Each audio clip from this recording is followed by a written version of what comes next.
అతి విశ్వాసమే ఆ మంత్రి కొంపముంచిందా? అనుచరుల ఆగడాలు వాటిని చూస్తూ నిమ్మకు నీరెత్తినట్టుండడమే 6 సార్లు ఎమ్మెల్యేగా గెలిచిన ఆ నాయకుడి ఓటమికి కారణమయ్యాయా? మాస్టర్ ప్లాన్ పేరిట సామాన్యుల ఇళ్లకెళ్లాంటి పరిహారం లేకుండా ఇండ్లను కూల్చేసిన ఘటనల తాలూకు చేదు జ్ఞాపకాలు ఆ మంత్రి పాలిట శాపంగా మారాయా? ఏం జరిగినా మౌనం అర్ధాంగీకారం అన్నట్టుగానే వ్యవహరించడం సదరు అమాత్యుడు సెల్ఫ్ కోల్ చేసుకున్నట్లయిందా?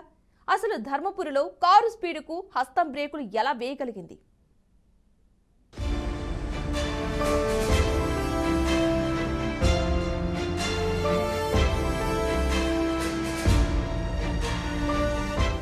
ఒక్కసారి విజయమే ఏ పొలిటీషియన్కైనా కిక్కిస్తుంది. అలాంటిది వరుస విజయాలు సాధిస్తుంటే ఇక తమకు తిరుగులేదనే ఓవర్ కాన్ఫిడెన్స్ వారిలో పెరిగిపోతుంటుంది.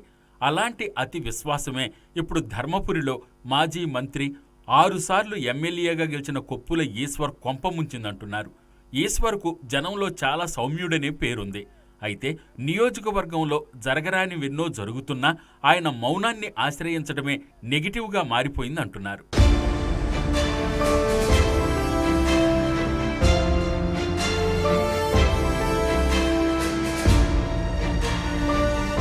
మౌనం అర్ధంగీకారమన్న రీతిలో ఆయన ధర్మపురి సెగ్మెంట్లో అనుచరుల ఆగడాలను చూసి చూడనట్లుగా వదిలేశారనే టాక్ బలంగా వినిపించింది. ఇలాంటి కారణాలెన్నో కొప్పుల సెల్ఫ్ గోల్ చేసుకునే పరిస్థితి కల్పించాయంటున్నారు. నాటి మేడారం నుంచి నేటి ధర్మపురి వరకు 6 సార్లు అప్రతిహతంగా గెలిచిన కొప్పులకు 7వసారి ఓటమి ఎదురవ్వడం చర్చనీయాంశంగా మారిందిప్పుడు.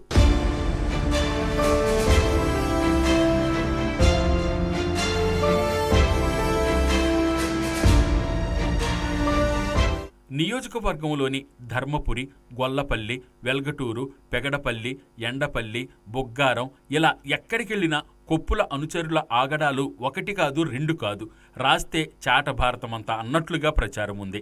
ధర్మపురిని మున్సిపాలిటీగా తీర్చిదిద్దటం కొప్పుల ఖాతాలో ప్లస్ పాయింట్ అయితే, ఆ మున్సిపాలిటీలో జరుగుతున్న అవినీతి అక్రమాలకు తోడు దౌర్జన్యాలపై జనం తీవ్ర ఆగ్రహానికి గురైనట్లు కనిపిస్తున్నారు.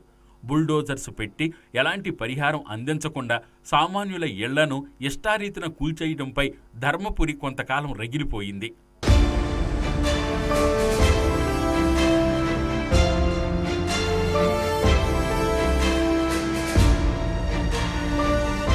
ఏ పార్టీ అధికారంలో ఉంటే ఆ పార్టీలో దూరిపోయే కొందరు నాయకులు కొప్పుల పక్కన చేరి తమ దౌర్జన్యాలతో ఆయన ఉట్టి ముంచారన్న టాక్ గట్టిగా వినిపిస్తోంది. అది సహజంగానే మున్సిపల్ పరిధిలో గులాబీ పార్టీపై తీవ్ర వ్యతిరేకతకు దారితీసింది. పైగా అభివృద్ధి కూడా ఆశించిన స్థాయిలో కనిపించకపోవడం, పై స్థాయి అధికారుల నుంచి మున్సిపల్ పాలకవర్గం వరకు పైసా లేందే ధర్మపురి మున్సిపాలిటీలో పని కాకపోవడం, తలాపునే గోదావరి ఉన్న ధర్మపురితో పాటు చాలా ఊళ్లల్లో నెలకొన్న తాగునీటి ఇబ్బందులు, సోషల్ మీడియాలో కొప్పుల అనుచరుల పేరుతో ఇతరులపై అడ్డగోలు పోస్టులు, ఇవన్నీ కొప్పులకు తెలియకుండా జరిగాయా అనే చర్చ జనంలో నలుగుతోంది.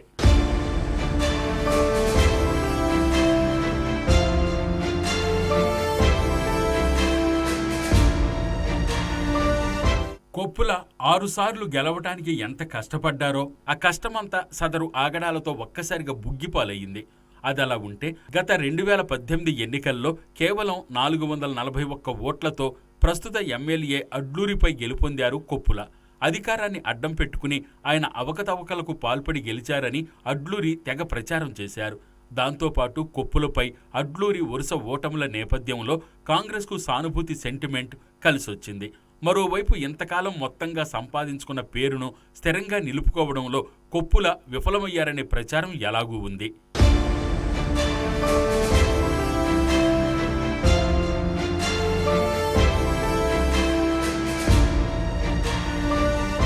మంత్రిగా ఉన్న నేత స్వేచ్ఛగా తిరుగుతూ అందరితో కలగొలుపుగా ఉంటే అది సహజంగానే వారి కెరీర్కు ప్లస్ అవుతుంది.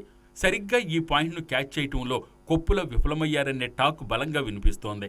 ఉమ్మడి కరీంనగర్ జిల్లా రాజకీయాల్లో అంటీముట్టనట్లుగా కనిపించిన కొప్పుల కేవలం తన నియోజకవర్గానికే పరిమితమయ్యారు. ఏ కొందరితోనో మినహాయిస్తే మిగిలిన నాయకులతో అంతగా కలిసిపోయేవారు కాదు.